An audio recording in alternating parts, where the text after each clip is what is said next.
everyone, welcome back to our channel Login 8. In this video, I will guide you on how to fix invalid email address in Crunchyroll. So if you also want to fix invalid email address in Crunchyroll, this video is just for you. Follow the simple steps and you'll be able to do it. So the invalid email address problem occurs in Crunchyroll if your cache is not cleared. So what you can do is try clearing the cache. All you have to do is open the settings. You can see over here settings has been opened. You can see several options over here. Find the option for storage. Tap on it. Now you can see over here you'll be led to the storage interface. You can see several options over here. You'll be able to find the option for apps over here. All you have to do is tap on it. Now find the application Crunchyroll. After you find the Crunchyroll application, all you have to do is tap on it. Now you can see over here you'll be led to this kind of interface. Over here you'll be able to see two options, clear storage and clear cache. You can see over here right now the cache is 4.82 MB.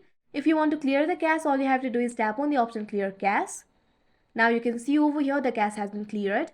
After that your problem should be fixed. So that is how you fix invalid email address in Crunchyroll. I hope you found this video helpful. Thank you for watching. Make sure to like, share and subscribe to our channel.